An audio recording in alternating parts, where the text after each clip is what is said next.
Welcome to Zero Build 2021, and welcome to our panel, Women Aiming at Net Zero. As you all know, our planet is suffering. We have a lot of problems to tackle immediately, and we need to act right now.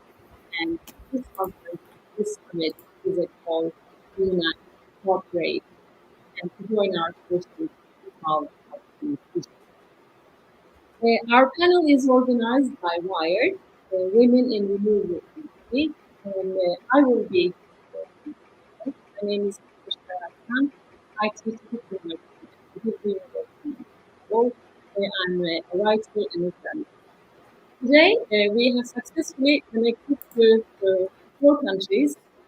One of our speakers is from Turkey, the other is from Canada. We go to India and then to the USA. This is a truly global panel. First of all, I would like to welcome our dear panelists. Welcome, and I hope we have a wonderful panel together. We have 4 distinguished speakers, as I said. Our first speaker is Natalie Irwin. She's the Director of Stakeholder Engagement at Efficiency Canada. And Lisa White is the Associate Director and a Technical Lead for the Passive House Institute. Tania Banerjee, she is the Climate Change Manager from Ernst & Young, India. And from Turkey, we have Sinem Çelik, Wired Turkey Co-Chair from Istanbul. First of all, I would like to say welcome to our panelists again and to our listeners. These virtual meetings are good because we keep connecting to one another, but unfortunately this is like 2-dimensional. I would ask our panelists to keep their microphones off when they are not speaking so that we can avoid any background sound. We will have short presentations from each of our speakers, and then we will move on to the Q&A session. We'll start with Natalie. Natalie Irwin, she's the Director of Stakeholder Engagement at Efficiency Canada. As a professional business relationship manager, her role involves stakeholder engagement with North American energy efficiency organizations, partners, and associations. She's also an active volunteer. In 2019, she was awarded the National Chapter Volunteer Leadership Award from the Atlantic Chapter Canada Green Building Council. In 2016, she received the Best Superconnector Award by Halifax Partnership for her work with her Connector program. She's currently completing her MA on Sustainable Energy Policy part-time at Carleton University, and she holds a bachelor degree of Business Administration. So the stage is yours. Thank you for joining us. Thank you for being with us, Natalie. You are mute. I think that's the phrase of this year, that one, and do you have a nasal preference or nostril preference? I understand that you can see my screen, but you can see other things on my screen. So I'm not sure how to get rid of it. So we're just going to have to go with it. So just bear with me here. You can turn off the chat part, comments part, maybe. I think we're good. You can just see that it's just going to have to be what it is at this point. So hi everyone. I'm Natalie Irwin. I'm Director of Stakeholder Engagement at Efficiency Canada. I am based in Ottawa, Ontario, Canada, which is our nation's capital, which is also the unceded territories of the Algonquin Nation. I'm going to talk to you a little bit about mobilizing Canada's energy efficiency sector. So that's who I am. By the end of this presentation, just quickly, you're going to know like who is Efficiency Canada, why is energy efficiency policy critical, and where are the women, and what you can do about it and what we can accomplish together. So quickly, why energy efficiency? Well, according to the International Energy Agency, I'm just going to read this, is the right energy efficiency policies could enable the world to achieve more than 40% of the emission cuts needed to reach the Paris Agreement targets. That's 40%. So that's quite a significant chunk of the emission reduction targets that we need. So that's why energy efficiency in that one statement. The question in Canada is, why are programs still getting cut if it's 40% of our emission targets? And really the challenge for us in Canada is this is the reason. It's all of us who are in energy efficiency and know that stat, or we're all talking to ourselves. And so this is the challenge that we face at Efficiency Canada and in Canada about working towards net zero, which is a large part of energy efficiency and reaching our goals. Another stat I'm going to throw at you now is over 70% of global energy investment will be government driven. And as such, the message is clear. The world's energy destiny lies with the decisions and policies made by governments. This is coming from the IEA again. So if you remember that 40% reduction comes from 70% of decisions made by government.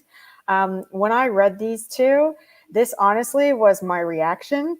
I was really concerned. And so when Efficiency Canada was actually created just almost 3 years ago, actually this month, I jumped at the chance to move from a program administrator role or utility to come over to an advocacy group. So that's what we do. We do advocacy, lobbying the government. What I like to call it, because lobbying is kind of a dirty word, it's just educating. Just letting them know what energy efficiency is and all the benefits it brings. How do we do that? 3 things. One is we do research and policy analysis, and then we mobilize all our allies and stakeholders among that policy and communicate them to get the stakeholders to know of the research that we've done. So it's kind of a trifecta, it's a 3-legged stool, if you've heard that term before. What have we done?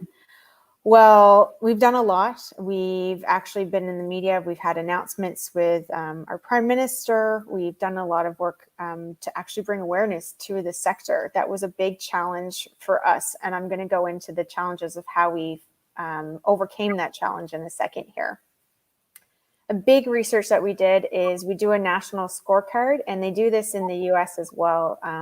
The American Council for an Energy Efficient Economy, or ACEEE, does a scorecard. We work with them to establish ours. This has been really beneficial because it creates friendly competition among the provinces across Canada. And before I get any questions, the territories were not included, but that's because we just don't have enough data for them.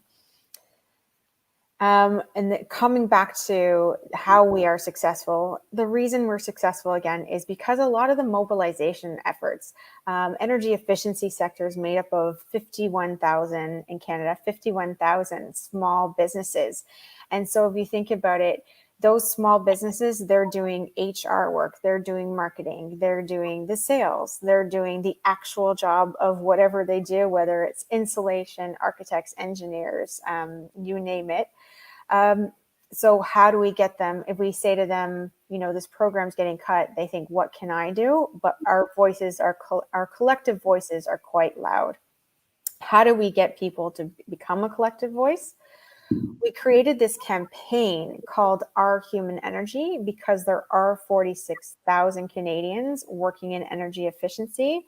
The issue was that people don't self-identify as working in energy efficiency. Some of those jobs that I mentioned before, like people would say, oh, I'm an engineer, I'm a passive house designer, I'm a consultant, I do a spray foam insulator. So they say those, but a lot of them wouldn't say that they work in energy efficiency. So we had to create an awareness campaign so people self-identified. And that's where Our Human Energy came in, because that's really what energy efficiency has in common. It's the people behind the work. It's not like you can see, I had a former boss that would say, look, you can't pull a dump truck up and say, look at all the energy I didn't use. You can't see it. So we said, it's really the people, again, the faces of energy efficiency. So that's where our human energy came from. We wanted people to be proud of what they did.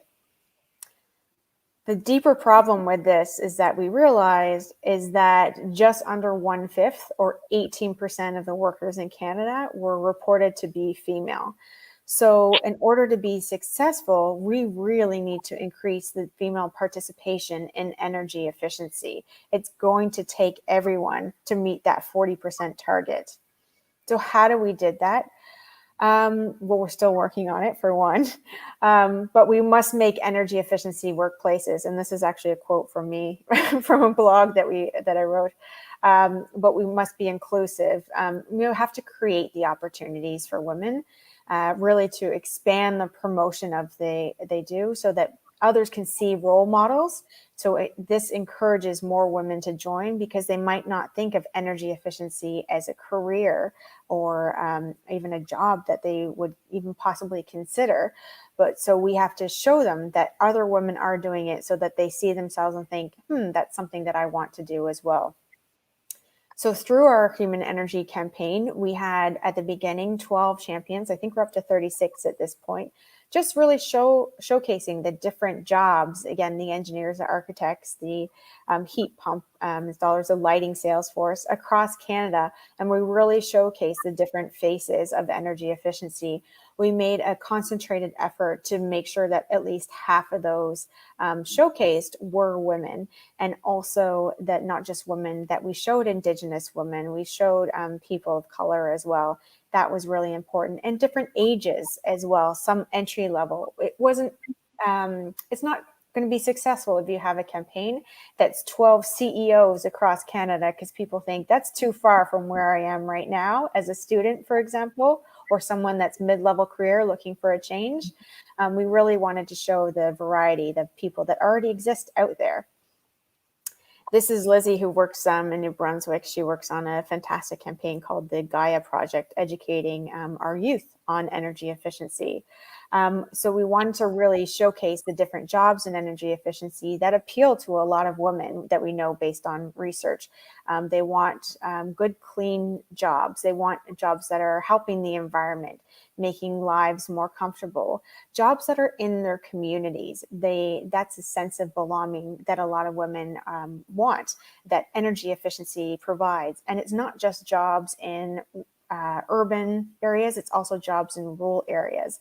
A lot of energy efficiency jobs are actually very flexible. You can start early in the morning and be done by 3 o'clock, so that you can go pick up your kids from school, for example. That's important to a lot of women and men.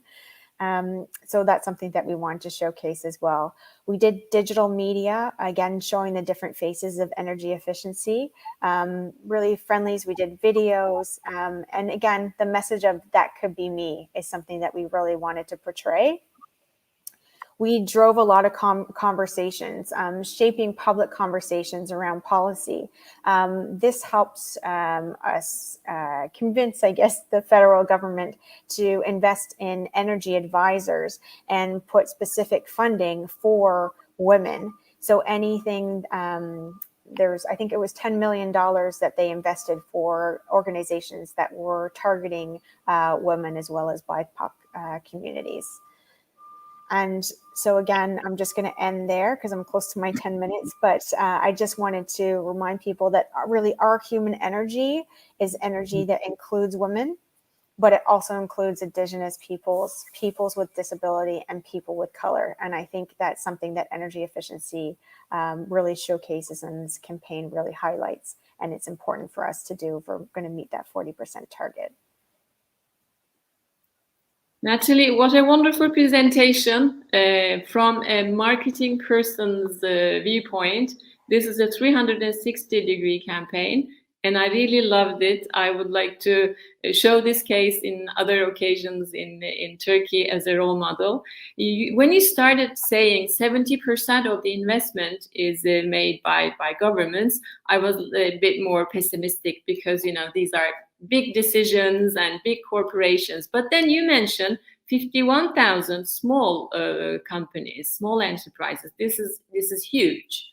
And also then you came down to one person, to one individual, and you started changing individuals. So this is really a wonderful campaign. How was it? What was the impact on the general public? For instance, people working in these small companies, how did they react, and how did the government employees reacted to this campaign? Because this is really a wonderful initiative. Well, thank you. I'll say that you're more optimistic than I was about the government outlook, but I'm now no longer, I guess, a pessimist. I'm cautiously optimistic. But I would say the government actually loved this. They actually co-funded this campaign as well. So they're big supporters, and we actually were able to get them to sign on because of the results, which I'll get into in a minute. For another 2 years. That's why we have 36 stories that we're able to feature now. And I would encourage people to go check it out. It's just ourhumanenergy.org. And you can see the different videos and everything as well. Or contact me and I can send it to you if you can't remember. But the campaign was, so this is when we were brand new. So 3 Septembers ago. And it's also a campaign to create awareness around Efficiency Canada and like who we are. And our database went, I think, from probably about, my friends and family of maybe 50 to about, I think we're at 15,000 contacts now, which is quite significant, especially for the size of Canada. I always say that to my friends in the US and they're like, oh, that doesn't seem very big. But for Canada, that's quite large. And then I would say we've got a lot of our videos were actually picked up and stories were picked up in media as well, which is really beneficial. So anytime that we do stories or outreach is like for low income or Indigenous or different works, or even just province specific, in the media that we send out, we say, here's an opportunity for an interview as well. And we link it to our champion, our energy efficiency champion from Our Human Energy, and there's the story already written about them. And so a lot of times the media person will contact them to do a story or a quote for a story, and it makes it more real when people are reading stories in media. So that was a side benefit of this whole campaign as well. I love the stories and I love the approach, and I'd be looking forward to hearing more stories from Canada. Thank you, Natalie. Thank you. Thank you. Now we are going to the USA, and our friend, our colleague, Lisa White is there. Lisa is the Associate Director and Technical Lead for the Passive House Institute US. She holds a master's degree in energy engineering from the University of Illinois at Chicago. Chicago is my favorite town because I went to high school there in Des Plaines, so my heart is in Chicago. Greetings from Istanbul. As a longtime member of PHIUS Technical Committee, she was instrumental in development of PHIUS 2015, 2018, and 2021 passive building standards.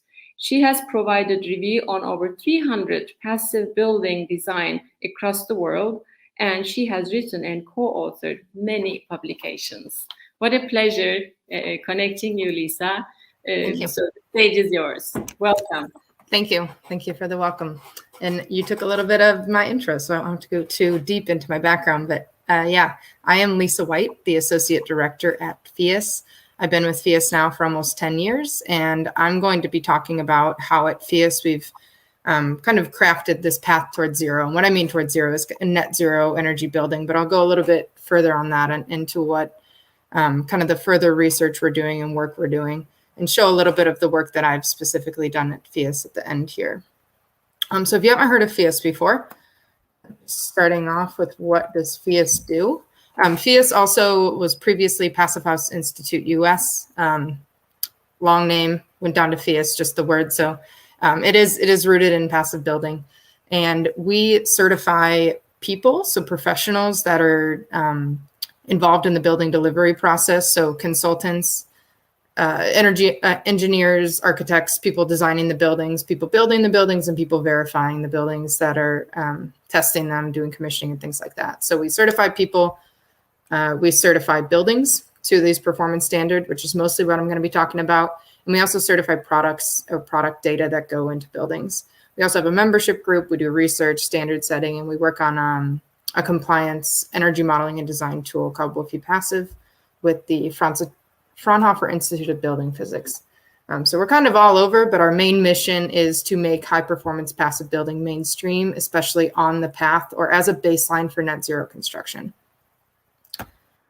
So just a kind of overall definition of the PHIUS standard, and again, I'm talking about the building standard. It's a climate-specific passive building standard that specifically prioritizes passive building principles and guides these designers to success in the design and construction of high-performance buildings. So I'll talk about the certification framework that we use to guide people to success. There's kind of different checkpoints along the way to make sure different categories of things are covered in the building design. But most importantly, in the framework of this context to zero, it really provides a quality and conservation framework for net zero building. Just to level groundwork, I'm not sure who all is in the audience, but when I'm talking about passive building, these are the principles that I'm talking about. Really, they're dominated by three different control strategies. We have thermal control, radiation control, and air control. Thermal control is continuous insulation, minimizing thermal bridging, things like that. Radiation control is achieved through optimizing windows and optimizing solar gain. So not tons of solar gain, maybe where Natalie is, lots of solar gain, but the US is a very dynamic place in terms of climate. We have Alaska to Hawaii. So, and Canada, we certify buildings in Canada. We certify buildings all over the world, actually. But so you're not always just wanting passive solar. I think that's a big common misconception when people hear passive building. It's not just passive solar. It's not tons of solar gain. It's really optimization of that. And then we have air control, which has two main strategies with it. We have airtight construction, super important for building durability. And then because you air seal the building so much, you need to have these intentional openings for fresh air filtered coming into the building for high under air quality. So balanced ventilation with heat recovery, because if you just brought in outdoor air at any time without recovering the heat that's leaving, then the building loads would be much higher. So it's a passive building strategy to reduce space conditioning loads.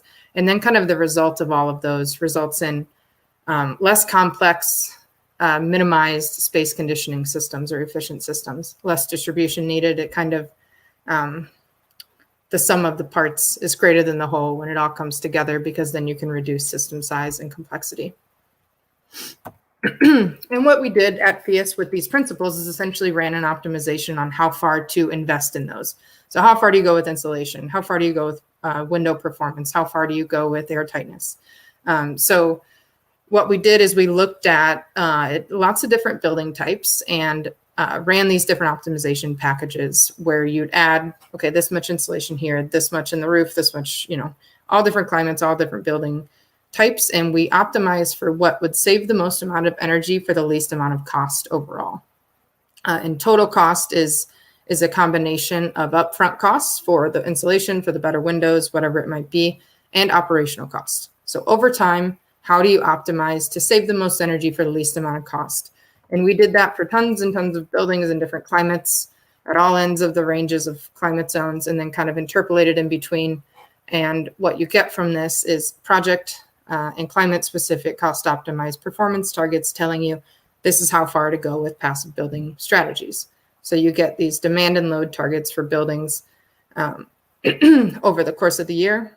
So how much heating must I deliver to the building over the course of the year versus at a peak condition? And these targets down here can only be achieved with passive building strategies. So often people think of energy efficiency as getting better lights or getting a heat pump instead of electric resistance, or I don't know, high efficiency water heaters or something. And those are all super important, but we really feel that there's a step back from that. There's a priority before all of those active strategies, and that's really investing in passive strategies, which continue to pay off throughout the building life and actually bring a lot more to the building than just energy savings, comfort, resilience, grid friendliness, which I'll briefly touch on. So that's kind of the big base of what PHIUS brings to the net zero building, is telling you how far to go in passive strategies. And then we do also have a a target basically for conservation and active strategies. So you do all the passive strategies, and then we have this core source energy target. So source energy overall impact target. Take your baseline, utilize the passive building strategies to that cost optimal point. Also utilize active strategies, and this is this core certification that we have. And then if once you get to core and after you achieve those, then you can use renewable energy on and off site. We prioritize on site, but on and off site to get to zero. And so just kind of a quick overview of the framework. We built the certification on quality, health, and durability. Number one important thing when you're designing any building, can't overlook any of these things. We definitely don't want to start designing, net zero buildings or without acknowledging all of the super important things in buildings like moisture control, making sure the building will be durable and last long with air tightness. And then these other co-requisite programs that we have in the US that we built our program on. And then after that, you turn to passive building strategies. And that's what we set space conditioning, demand, and load targets on. And then after that, turn to active conservation, and we have this core target to make sure you've gone far enough with that. And then on-site and off-site renewable energy, we have this zero target. So we specifically designed our framework to be sure that people are putting enough emphasis on these different buckets rather than just, okay, get to zero. You could design any building and then buy renewable energy certificates across the country and say it's zero. But there's a lot more to what we feel needs to be part of a net zero building. And that's why we created this framework for it.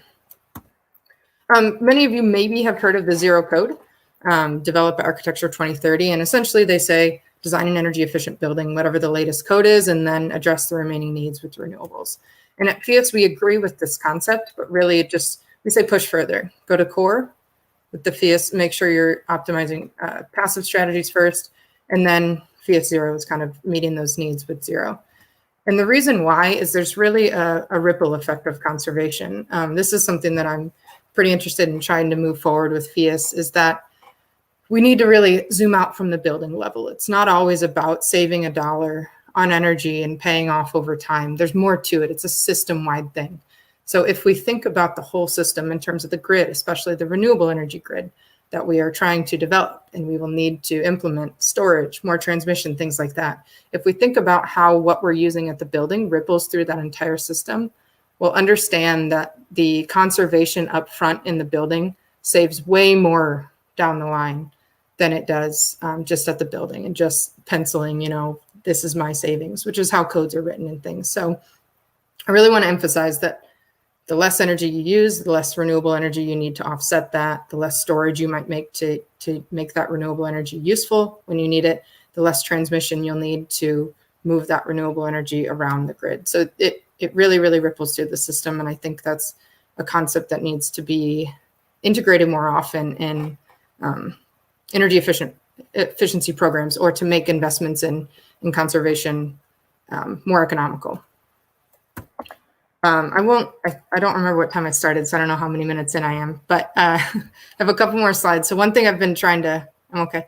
Okay. One thing I've been really trying to focus on and direct attention to is kind of the time value of energy and the actual emissions associated with different times of use in the building. So the net zero concept is great. It's a great step in the right direction, but it's an annual net.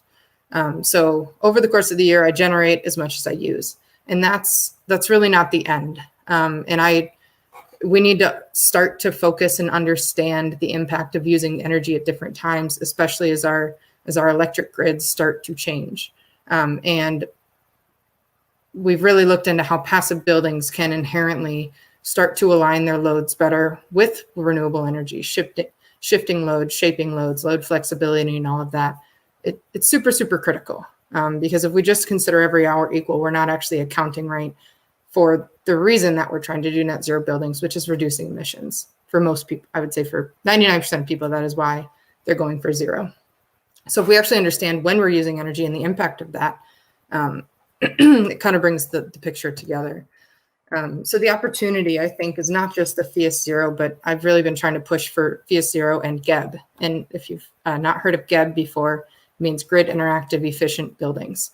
So these are not just buildings that, they're efficient, they did core, they got to zero, but they also are grid interactive. They're grid friendly, grid citizens, and they're able to shape their loads to better align with the lower emitting hours from the electric grid. So actually, even if they use the same amount of energy on an annual basis as another building, they can actually emit less carbon from that energy use because they're able to align loads or shift loads to align with cleaner energy sources.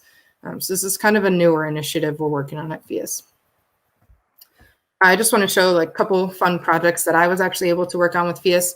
Generally, I'm just reviewing projects as a certifier or training consultants to design these projects, but I did get to work on a couple through research and development with PHIUS. So the first was a mid-rise project just outside of New York City, about an hour outside in the Rockaways, a place that was completely devastated by Superstorm Sandy many years ago now.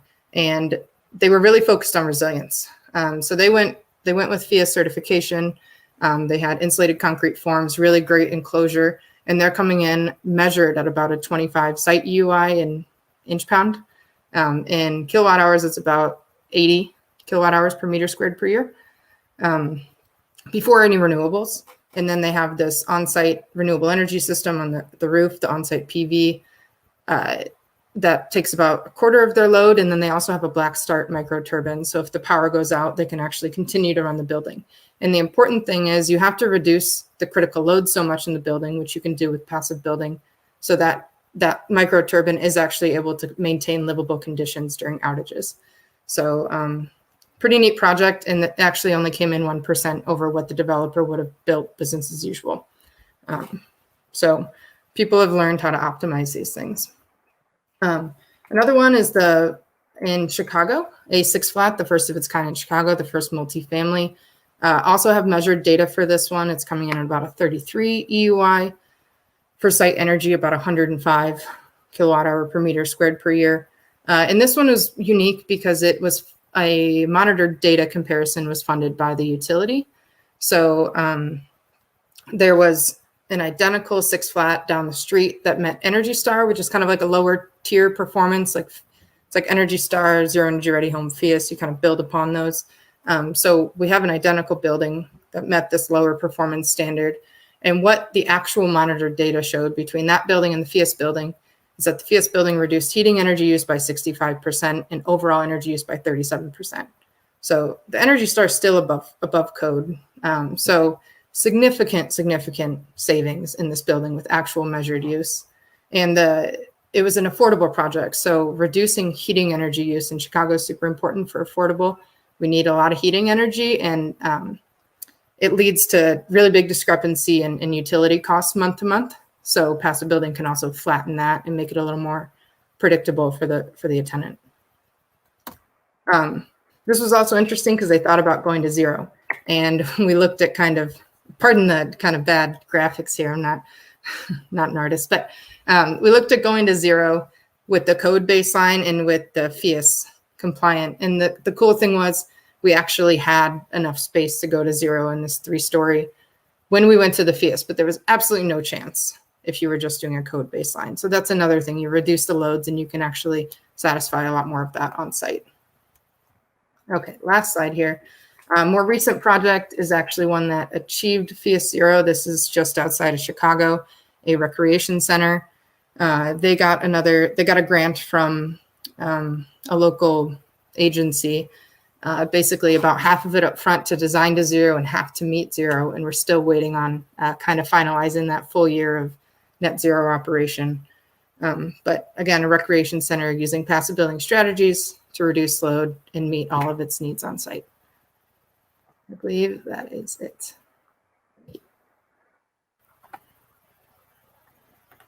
Thank you very much. This was a highly technical presentation, but Sorry. Very clear, so I could also understand.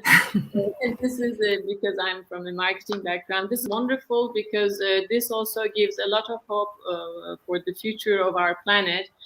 because the energy waste is mainly in the buildings, as we know from a lot of data.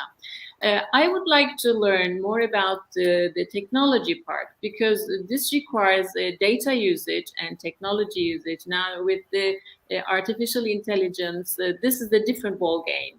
How is it shifting? I mean, when you certify a building, you have to include a lot of technology people and a lot of data. What is changing and how do you manage to do it? Oh, man. So our certification is really based on modeled energy use, but building operation, I think, has a lot of potential to improve and be optimized through artificial intelligence.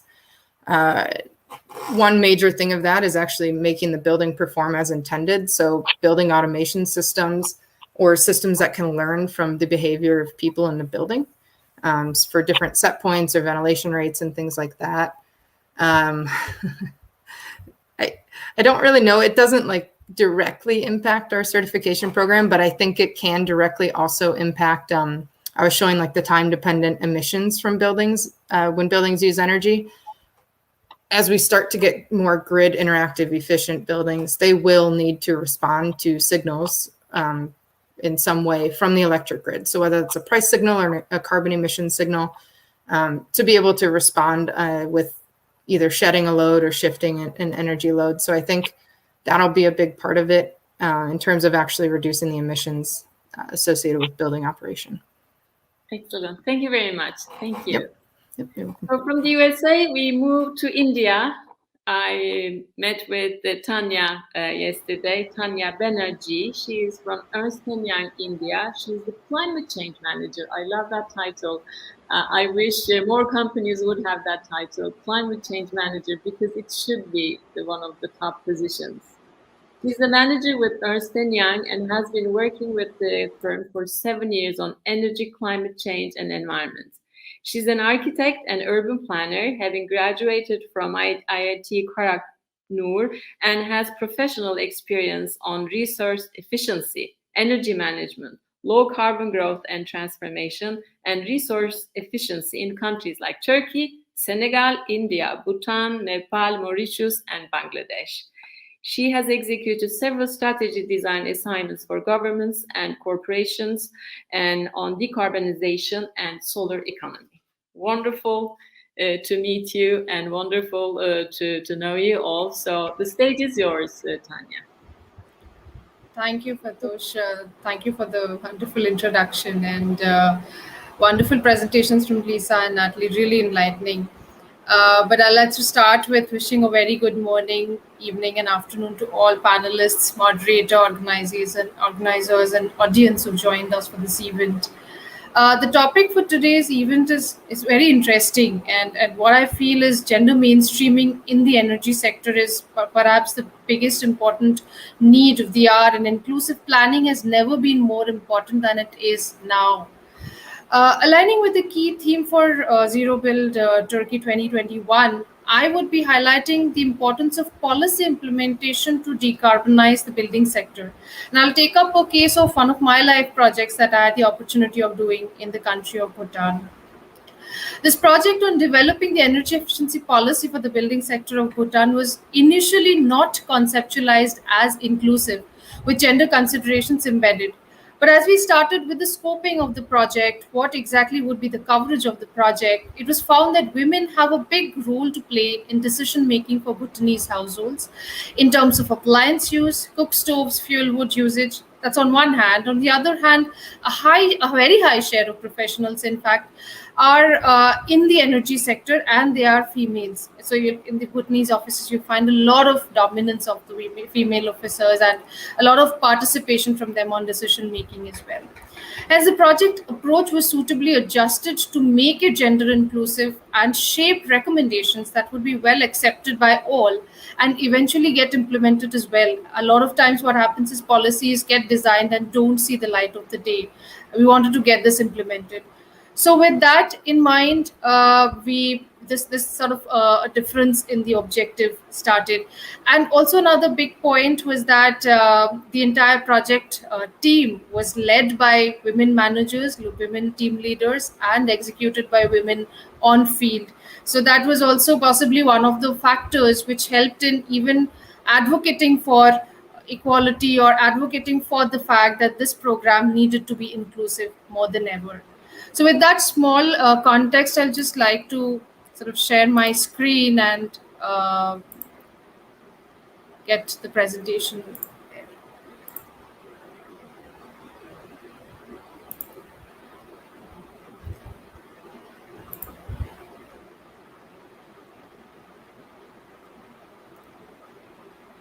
Is my screen visible?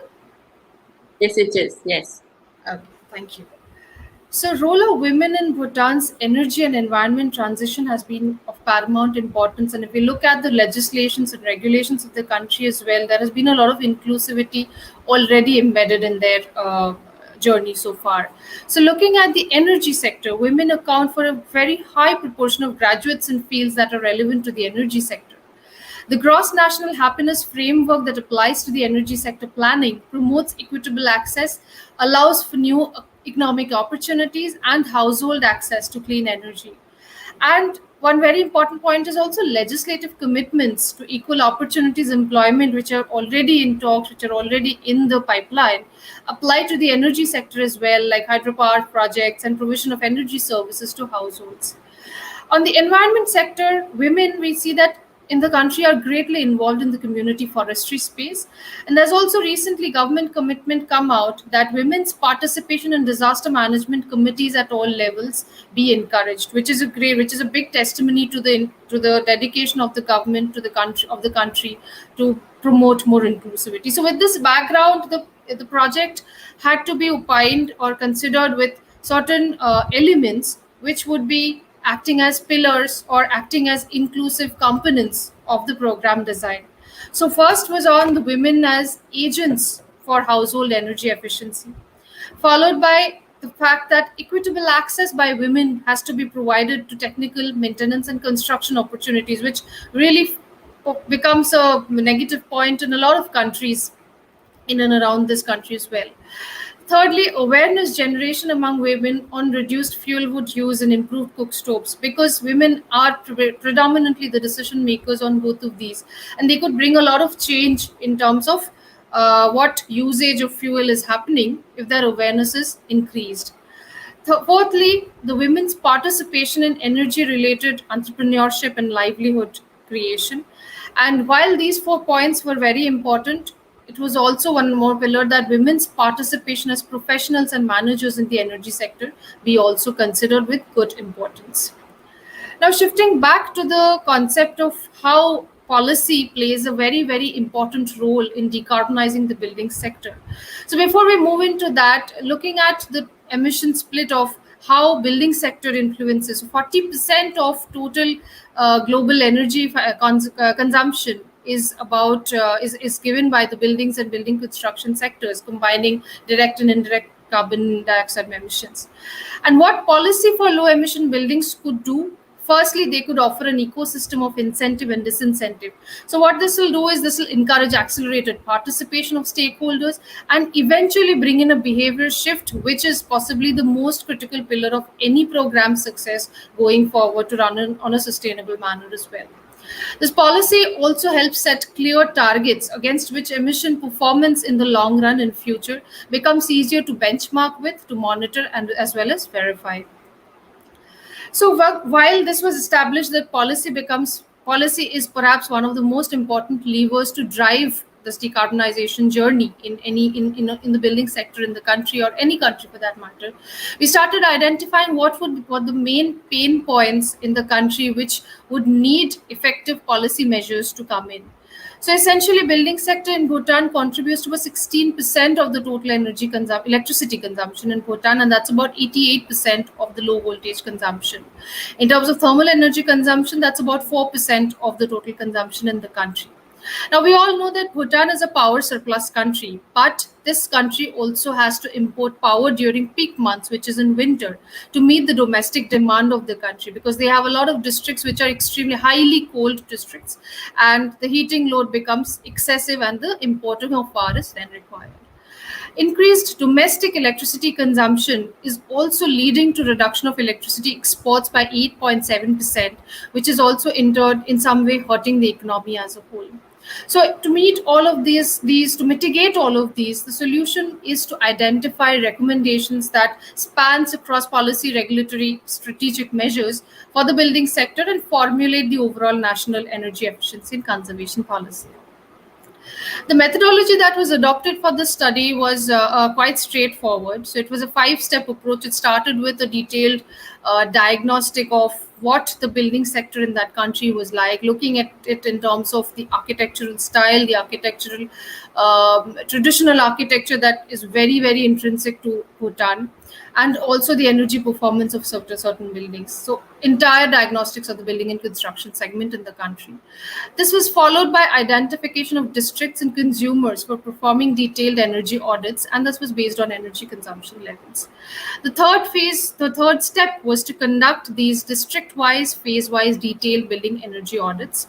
And all of these fed into calculating thermal performance of the buildings. So both in terms of heat loss and heat gain, and finally coming out with the cooling degree days and heating degree days as well, to assess the overall thermal performance of the building. And finally, all of these leading to identification of energy efficiency measures and their commensurate potential energy savings. So as I was mentioning, that Bhutan has a very traditional kind of architecture, and the moment you step into the country, you'll have a very different way of looking at all the buildings having some similarity, because the norm is that the building laws are that some amount of traditional nature or element use has to be retained. So it was important for us as architects and building consultants to understand the fabric as a whole. So we scanned the residential, commercial, institutional buildings, different typologies of buildings. What were the foundations like? What was the roof like? So was it a gable roof or a hip roof or traditional Bhutanese roof, which is a fusion of both? Then the use of materials for wall construction. So typically we'd see that bamboo, stone, brick, and wood-based construction for the walls is mainly used. And apart from the typical elements, typical materials for overall construction, there are certain elements that you will find are very, very intrinsic in Bhutan, very, very unique in Bhutan. And they are elements which had to be studied as well. So Kachin and Zoo, Rapsel, different types of it were also studied to give an overall impression. And this was substantiated by energy audits which were performed parallelly or simultaneously.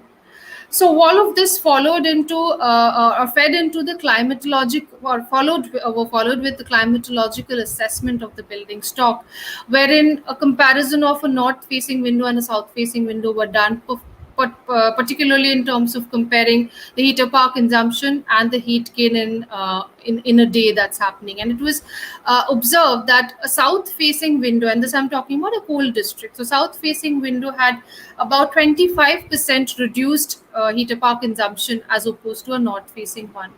So similarly, heating degree day assessment to look at which districts of the country were most cold, doing a comparison or mapping between heat loss versus heating degree days and wind velocity and infiltration loss. All of these were all of these technical assessment in terms of the climatological study was also done. So what essentially this helped in is to understand energy interactions, and I think Lisa was talking about it in her presentation as well, that how we look at the heat loss and the heat gain in one building, and how that energy interaction becomes very, very critical to actually go ahead and design strategies that could make the building energy efficient, was very, very pertinent here. Were very, very important to study here. So we studied mathematically how the loss through roof, openings and walls could be happening, and also the incident radiation on roof, on walls, openings and ground. So essentially the heat gain part and heat loss. And this was done through transist-based modeling and 3D models as well. So this kind of simulation basically helped in two things. So one thing which you see on the left is identification of a laundry list of interventions which could be undertaken for existing buildings as well as new constructions to come, and sort of classifying them into which could be easily implemented in the short term and the medium term, and which would need a more longer gestation period, and put them under the long term bucket. And this was done for both cold weather districts and summer districts, because the country tends to have both of these nature. So this was one benefit that was derived from this climatological study. And the second, and the perhaps more important one, was to feed into what we call as constructing the marginal abatement cost curve. Essentially, this curve can be read very simply. So it is a mapping, or it is a comparison against the amount of energy that one technical option could save, and mapping it against the investment that it would require in terms of both capital expenditure and operational expenditure for giving per gigawatt hour of energy savings from implementation of that technical lever. So it came out that use of rat trap walls, so it's a typical bonding technique in brick walls. So that kind of a bonding in brick walls was leading to a large amount of energy savings, plus not very capex heavy as well. So that was one technical option that came out prioritized. Similarly, LED transformation. This lighting was not LED at that point in time when we did this project, but LED transformation was leading to a lot of savings potential, but not high on the costs at that point in time. So these came out as some of the very lucrative options, attractive abatement options that the country could be pursuing, the consumers could be pursuing. On the other hand, items like double glazing, autoclave aerated concrete block usage in new commercial and institutional buildings, these came out as options which would be high energy saving in terms of gigawatt hour. That's a very high potential, but it needs implementation support. The cost parameters are very, very high at this point in time, and it will need policy support in terms of duty waivers, in terms of certain tax regulations, tax holidays or benefits, in order to bring the USD parameter down and make it more attractive.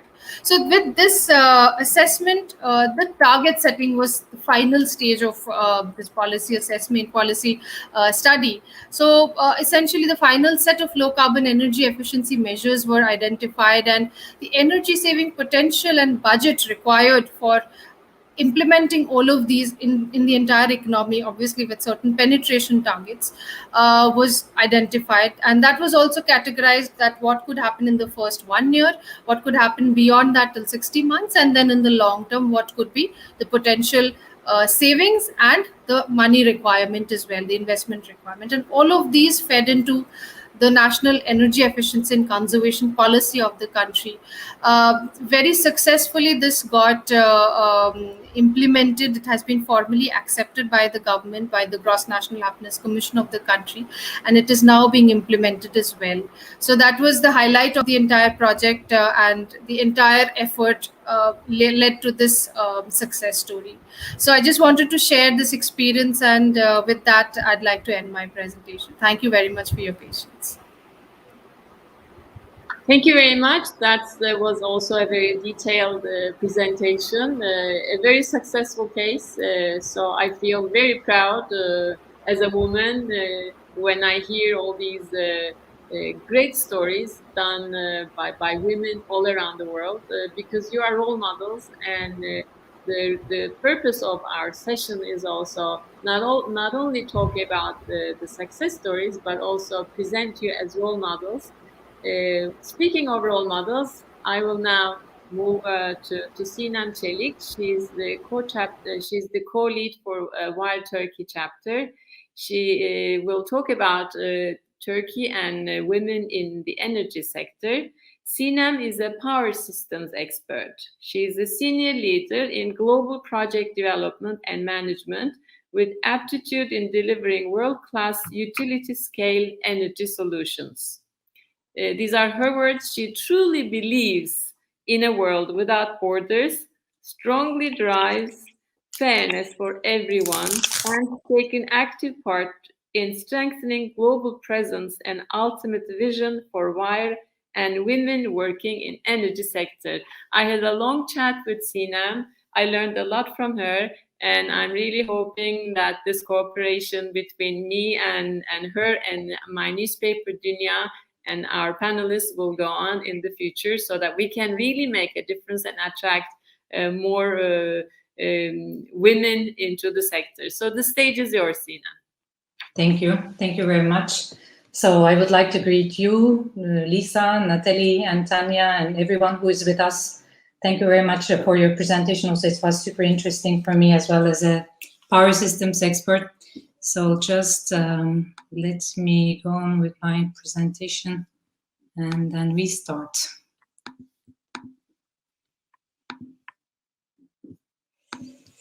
Sorry.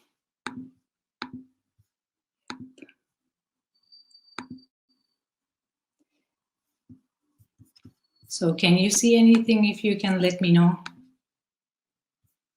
Not at the moment. Now, yes. Okay, perfect. So yes, the introduction is from Fatos. Thank you very much. More or less, yes. I'm an engineer myself. I'm in the electricity energy infrastructure business for quite a long time, dealing with large-scale projects and co-leading the WIRE Turkey at the moment, which is an organization for women empowerment in the sector. So before I start, I wanted to mention a couple of things from the presentations I listened already, which is in line with what I'm going to present today. Natalie was mentioning that what they are doing is a more inclusive campaign, which is necessary for anything we do for the market. I would like to highlight, and it will be in parallel with what I would say. And also, I was so impressed about Bhutan.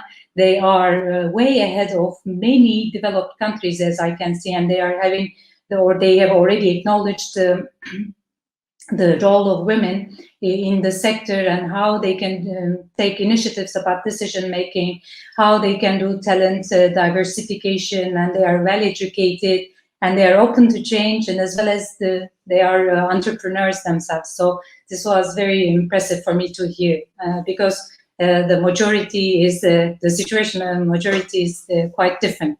So basically, as the clean energy sector continues to grow and evolve, competitiveness also relies on the ability to attract and retain a diverse pool of talent capable of bringing fresh perspectives, where basically women come into picture. Many countries have already recognized, like Bhutan's case, the importance of harnessing all talent and closing the gender gap, noting that gender equity brings economic and social benefits to everyone, or to whole society.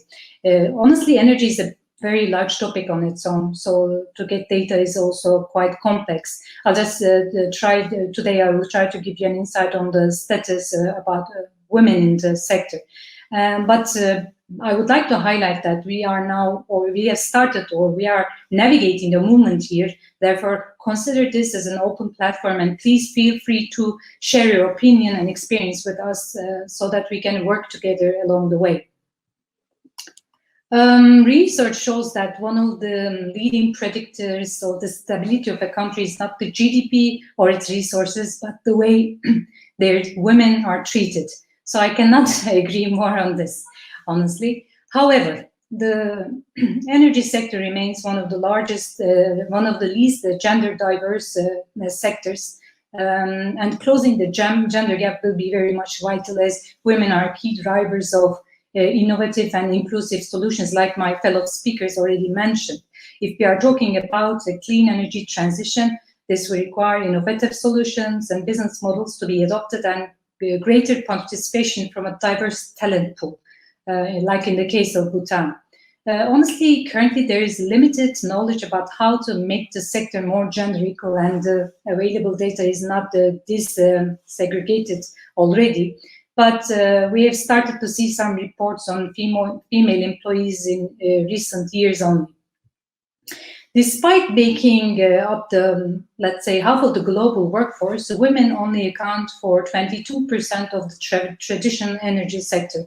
For management levels, the situation is even worse. The barriers women face in the energy sector are similar to the other sectors that women are facing, which I know for a fact from the other discussions with other women all over the world, from other especially male-dominant industries.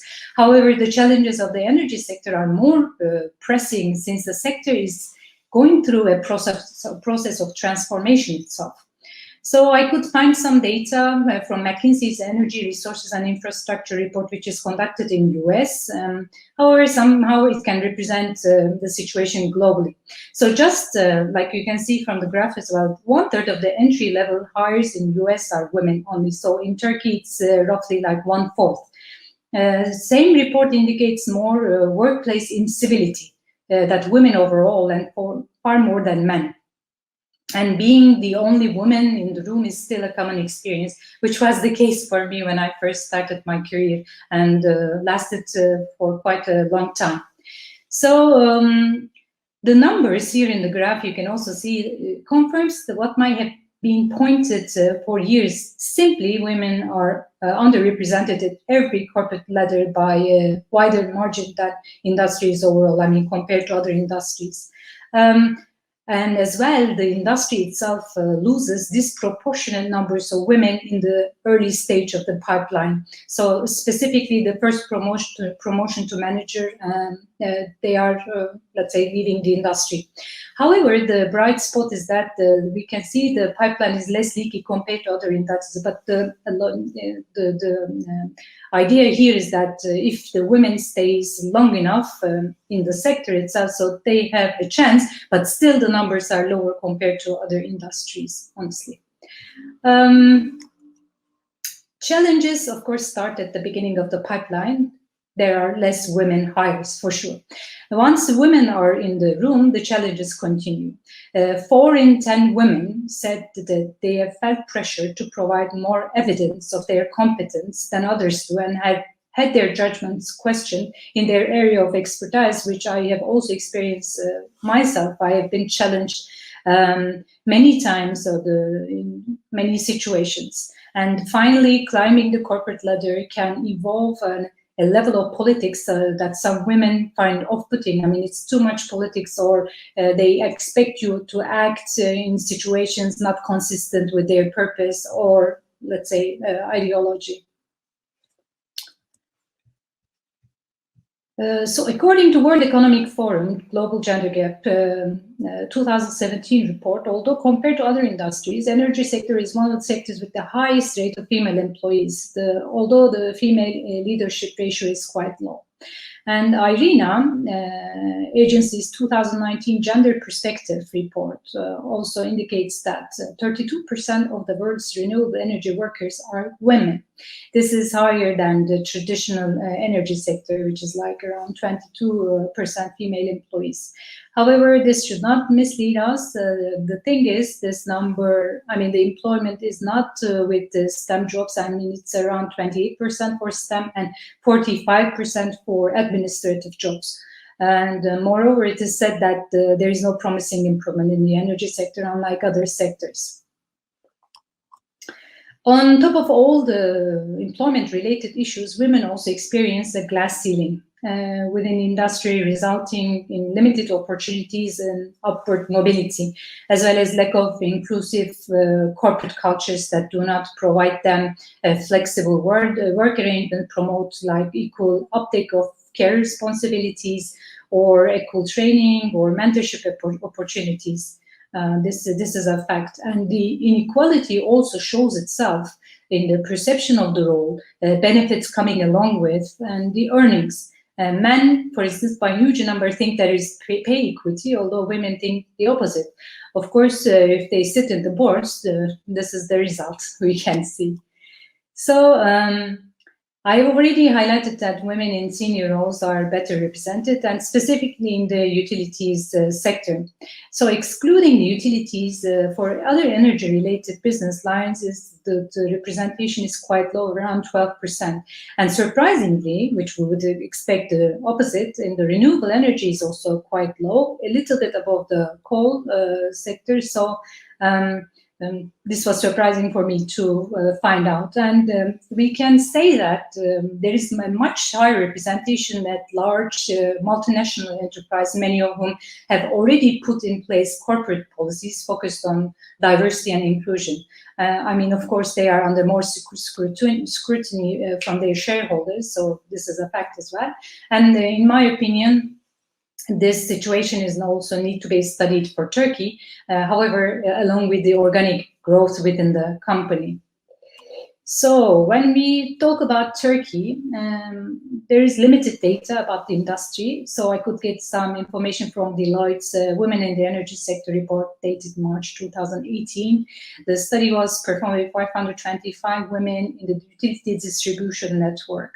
So basically, majority, we can say 73% is already satisfied to be in the sector. Only 27 would like to change to another industry, let's say technology, space technologies, or healthcare. So it looks quite positive from that perspective.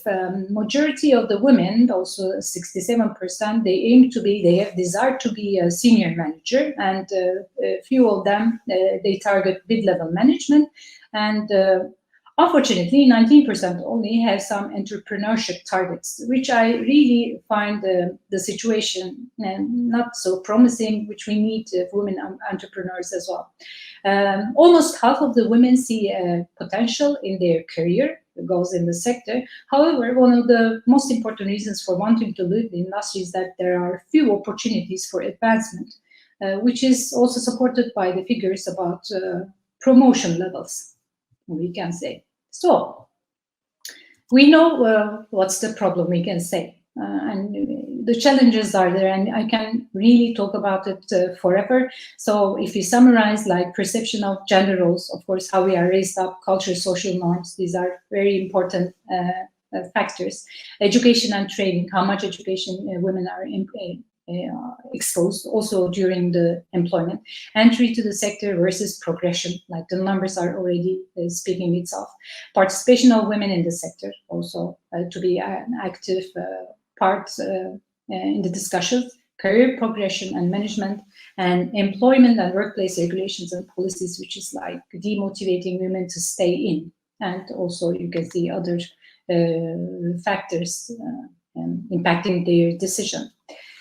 So what's ahead? I mean, close to 4 million jobs were added to renewable energy sector between 2011 and 2019. And this can also increase by 29 million in 2050. So it's around 42 million only in renewable energy we expect potential. As such, the industry already offers a diverse career opportunity. I mean, energy itself is a huge topic, so under it there are many disciplines where women can work, which they require different skill sets and talent. And this is vital because in fostering greater female participation, this rapidly growing sector can draw this untapped female talent, while ensuring the social fair distribution of socio-economic opportunities of the global energy transformation, which we mentioned at the beginning that this sector is going through. Of course, everybody noticed the fact, and people are waking up, let's say mostly men, that in 2015, the leaders already committed to Sustainable Development Goals, number 5, which is already aiming achieving gender equality and empowerment of all women and girls by 2030. What we need for gender equality is equal opportunity, equal pay, and equal leadership. As why we are also supporting Equal by 30 initiative, and we are working on for the awareness for all over the world. what needs to be done is quite clear, actually. But in my point of view, the main thing is to acknowledge the problem. I mean, we cannot ignore the fact. We should acknowledge the problem and create awareness, and then start taking actions. And employers need to address the apparent situation with their employees, and they should ensure that the employees are informed and engaged in the change. And the more communication and transparency they can offer, and it's better. And this will also avoid the risk of losing vital female talent to other companies and to other sectors, which we mentioned that there is leak in the pipeline. So what we can do, I tried to list out here shortly. If we have time, we can go through them in detail. So we have to establish high-level corporate leadership for gender equality. It should be on the leadership level, very clearly communicated. Obviously, we have to treat all employees fairly at work. I don't say women, because like Natalie's opinion, I totally think that this is a complete movement. It should be with everyone in the organizations. And we have to ensure that health, safety, and well-being of employees are ensured. We have seen this very clearly during COVID also. And they're going through this great resignation times. Education, training, and professional development for women, or for all the, let's say, communities in the organization should be promoted. And equality, by all means, through the community initiatives and advocacy, should be promoted. This should be measured and publicly reported. Now comes in the picture all ESG efforts in the companies and on the progress to achieve gender equality. And from my part specifically, I think creating allies is very important. Okay, we women support each other, but it's not the case. We have to find allies within the company, not only women, but everyone. I mean, the change can be ensured only if everyone works for the same purpose, and name it women, name it minorities, name it race-related issues, indigenous people, whatsoever. So there should be complete equality in the agenda. And writing a meaningful and rooted story is also, I mean, a narrative to be created so that everyone can find a story within themselves and see that they are not alone, and there are other people going through the same. So basically there is hope. Of course, now awareness is increasing and companies across the industries are making progress. Shareholders are more conscious of what they are investing in and pushing the companies to move to that direction. And we women support each other. So when we talk about support, there comes WIRE in the picture as one of the organizations globally working on the cause. So our aim is to advance the role and recognition of women in the energy sector, basically. The movement is launched in Toronto in 2013. However, now we have chapters almost all over the world. We are quite active in the Middle East, I can say, but we are growing. What we do, first of all, we say that we are here for you, and this is what I want to highlight, that you can reach out to us from any medium that you are using. We are here for you. You share your experiences with us. We try to do networking meetups and informative webinars, capacity building field trips, workshops, mentoring, interviewing. I mean, we have a broad, how to say, participants for all the activities that we are holding, and also we are working with indigenous communities that which is, we find very critical, that they should be also represented. We have student ambassador chapters. We provide scholarships and internships, which is also critical for young women or persons, or let's say minorities who want to be in the sector and to have a place, feel that they are not alone, and they can have industry knowledge and see what their future would look like, which I find really critical.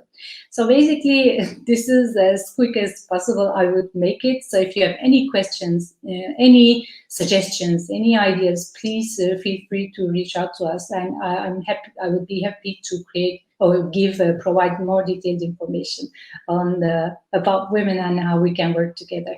Thank you very much. Thank you, Sinem, for such a detailed presentation in such a short time. Wonderful, wonderful things that you are doing. You have given a lot of data. I love data. So you have depicted the picture. You have also underlined the difficulties. We have like 15 minutes left for Q&A. I would like to, since you are role models for our listeners, for the young talents we want to attract to the industry, I would like to get your experience and learn about hardships you experienced and how what you did to overcome them and how you managed that. Who would like to start first? I can start. I have a lot of opinions on this. Thank you. Yeah, it's definitely been a challenge. I know I was in a previous role, I was a trade ally manager. So I managed, was the kind of liaison between the utility and all the trades. So a lot of times I'd find myself in much like everyone I think on our panel mentioned that you're the only, and you mentioned as well, I'm the only woman in the room. And so, but that's, you just kind of, I think you just kind of get used to it. And I'm seeing more and more women now, which is nice. And I would say the big lesson for me, which actually I sat on a mentorship panel last week, and it kind of had me reflect on the mentorship that I've received or haven't received over the years. I think a lot of it because I'm in a male-dominated sector. I think I would say be your own mentor. Really push yourself. I'll tell a story that I shared that I kind of laugh at now, but it was the kick in the pants that I needed for myself to project my own career. And if you look me up on LinkedIn, you'll see at the point of my career when this story happened, because of my career really took off. And what it was is I was probably in my early 30s at this time, and I was working for a fantastic organization.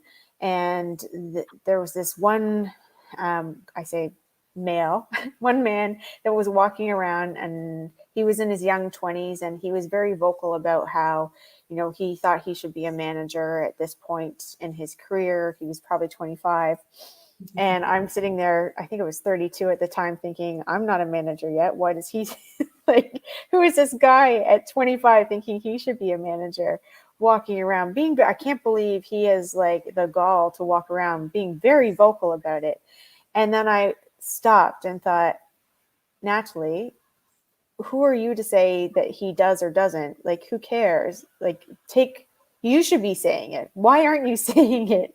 You have so much more experience than he does. It's not just about age, it's about experience too.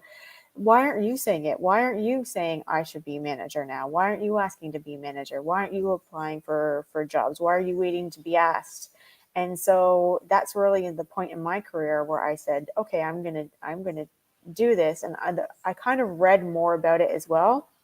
And as women, we're kind of more passive in our careers. We kind of wait to be asked, wait until we have the experience. And if we look at a job description, we can see, okay, I can do about 80% of the job, but there's 20% I can't do, so I'm not going to apply. I can tell you that your male counterparts are applying for the jobs because they think, I'm sure I can do that.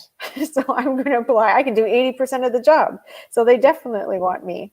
So I would say apply for those jobs, be your own mentor, just be your own champion, because no one else is going to do it for you. Wonderful. Such an inspiration, being assertive and listening to your feelings and saying, I can do it. Wonderful. Lisa, what about you? Yeah, so I've definitely experienced similar situations being the only female in the room. Really what I noticed more, though, was generally being the youngest in the room. I started giving professional trainings in my early mid-20s, and it was usually almost all men and much older than me or older than me. So I completely agree with what Natalie is saying. Know your worth. Instill confidence in others by projecting confidence from yourself. Like, if they don't see your worth, show them your worth, and don't feel any less than anyone else, because people will feel about you the way you feel about yourself. So just as soon as we can project that to others, I think it really goes a long way. And confidence isn't just like always knowing the right answer. It's knowing when you need to ask questions and need to learn from others and like admit that you don't know what you're doing or you need help. I think that's actually also really important, because if you're not willing to take that leap, then you could go down a path that's wrong, and then that kind of puts you lower in terms of the eyes of others. So don't be afraid to ask help. Ask for help. Ask for mentorship. Ask for mentorship from males. Make them uncomfortable. Like just do what you need to do to move yourself forward. So yeah, that's my perspective. So the obstacle easiest to remove and also the hardest is your way of thinking.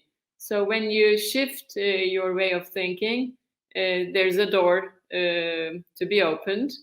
And asking for help is also great, because when you ask, you receive, maybe not from the first person, but from the second person, and from everyone you can learn something. So courage, resilience, these are big words, but a journey of a mile starts with a step, so we can ask and learn, as you have done. Tania, how is life from your part and your colleagues? How did you manage to have these wonderful projects and this wonderful career? Very similar experiences as Lisa and Natalie again. But I think to summarize my experience, I would possibly refer to two different words. One is precedence and perception. Why precedence? I think because there's this entire mentality of not being used to seeing women leaders or women in the job. You don't get to really have a benchmark that, okay, if somebody as a manager, as a female manager is coming to you for whatever work it is, be it that I am facing a client or visiting the field for some study. So that kind of precedence is not there, which builds into creating a perception that perhaps she will not be as good enough. And especially I think that's backed by also the fact, like I think Sinem was presenting that statistics as well, that STEM based education and women are still not hand in hand.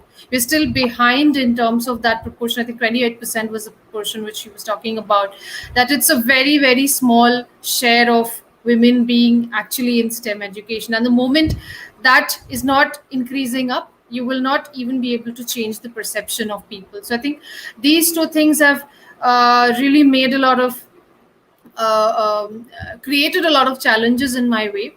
And I'd just like to maybe mention a couple of experiences that I have had, particularly when you ask about the obstacles. So, I go out. I've somebody been in the field, that I'm out in the field doing, working back with factories, working back on shop floors, doing energy audits and all of that.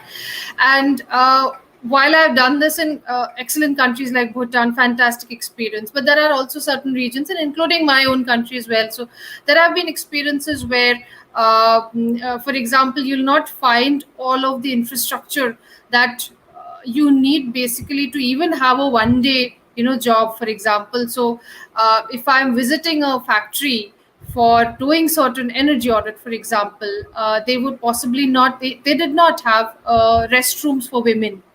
So why didn't have? Because they didn't have a single woman on the shop floor or on the factory floor. And so that kind of a challenge is very, very recurrent. So that's again driven from the fact that there are not enough women in the workforce. And second is not having enough confidence that when I am walking up to the managing director of that company and mentioning that I want to do this study and this is commissioned by, say, the World Bank or a bigger client, that confidence that whether a lady would be able to do this work or not is something that I have faced. It may not be direct, it may not be on your face, but it's something I think we also have that beauty of the sixth sense of gauging where exactly the discussion is going. So what I've personally tried to do in such situations is spend more, have more face time with that person, explain the entire approach of, what exactly I'm here for. This is the objective, this is the methodology, these are the steps that I am going to do in order to utilize the data that you are going to provide me. And I've seen that if you invest that much amount of extra time with that person, they do warm up to you, and you will actually eventually get your work done. So that's been sort of my strategy, and has given me success so far. So one shouldn't give up, right? Go Absolutely. after it. Absolutely. Sina? Actually, more or less, all of us face the same thing, even if we are from the different industries. But what Tania specifically mentioned here is a little bit sad, because she had to go an extra mile to prove that, first of all, she's capable as a role over there, and to get away from the gender perspective. I mean, people cannot talk to you on a neutral basis, which we can do, but they cannot do. That's one of the biggest problems. So I had the same experience back then, a decade ago in Turkey. I was leading the renewable energy project, actually, and there was no women toilet to use, although I was the project manager myself. So this is one thing. And in my last role also, when I called to say that I'm the project manager, the gentleman on the phone on the other side. So I'm giving these experiences for people to understand. Although there are minor things, they are sometimes annoying in the sense of, okay, here, I need to prove. That's a lot of effort, honestly. So he was telling on the client side, oh, you're a lady, weird. So we could take it up from there, and I had to prove myself that I'm capable of managing the project on that platform also, as well as the company. So it's too much effort, and maybe you all have heard about the imposter syndrome. As much as you are challenged in every step of your business life, or let's say employment, then you become like, then I have to be a superhero. I need to know everything. I need to be the best manager. I need to be the best engineer. I need to be the best. But then eventually you miss out, let's say, dynamics of a company, and then where are these the leadership roles? We mentioned that they are missing to that gentleman who is just 20-something years old, that he thinks that he can get. So the thing is, women are not lacking the capacity, talent, education, and also eagerness to learn at all. Women are much more open to change. They are much more comfortable in making the change, taking on more, let's say, showing responsibility. But unfortunately, we are challenged in each and every direction. And yes, it's a lot of, like I said, it's too much effort. But I would say also, I was like Lisa, for 4 years, I was the youngest in my organization. Like, everybody was super elder. Even the way you talk to them makes an impact on how you live. So you think that their way of working is the right thing. Their, let's say, manners are the right, although the world is evolving in a different way. So, I mean, you are missing out some things if there is not equality in the team as well. I mean, this diversity and inclusiveness are also impacting the company culture, how you do the business, how agile you are, how you respond to the situations, and how you take initiative. If somebody like your peer is like 10 years older minimum, then you are a little bit more, taking a step back to take the initiative, or show yourself, or say that, no, it's not my right. First of all, he should do, you're trying to be polite, but eventually you are losing the opportunity. So more or less, we are talking about the same thing. But what I can tell now, people are more open, and which I made as a mistake, don't be scared of vulnerability. Nobody needs to be perfect, first of all. Nobody is perfect. None of the CEOs we see are perfect. So we can be anything that we should put in mind, not necessarily a CEO, but someone as a leader in the field we are working, which makes change, which changes the world, which drives the change, which makes an impact on people's life. This is what matters in my point of view. And I encourage all women and all minorities to speak up, to reach out to people that they can share the experience. And they should know that they are not alone at all. We have been through that, and we want you not to experience the same. This is what I can tell. Wonderful remarks. We have 3 minutes. Maybe you can say farewell and we'll make a closing remark before I close the panel. Natalie, thank you very much for joining us from Canada. It was wonderful. Hope to see you again. Please. Thank you, and likewise, and to all my fellow panelists as well. It's so inspiring to see a group of strong, powerful, smart, beautiful women as well. I would say my closing thoughts are kind of, as women, a lot of times we don't feel that we have the 20% left on the career. So I would say volunteer. A lot of times you feel more comfortable volunteering because there's a lot less pressure because it's a volunteer role, so you won't get fired from it if you do mess up, and then that gives you the confidence to apply for jobs. And so I would say WIRE is an excellent organization to begin the volunteering with, as well as other organizations as well. So I would say if you haven't and you're not currently volunteering, go out and volunteer. Thank you. Lisa? Yeah, echoing Natalie, thank you so much for including me in this panel. It's been very inspiring. A unique thing for me, I'm usually super deep in the technical stuff, so it's really inspiring to hear from other women across the world. So similarly, I'd say just, keep up with the efforts and look side to side for peers that you can lean on and talk to these things about. So the groups like WIRE that are making those efforts and making those conscious efforts to connect people, get into that. I think that women will probably be the ones that boost other women, just based on the way history has gone. I don't know if we're going to get it as much from the other side. So just continue to look side to side for peers and keep going. Motivate yourself. Find motivation in peers. Thanks. Tania?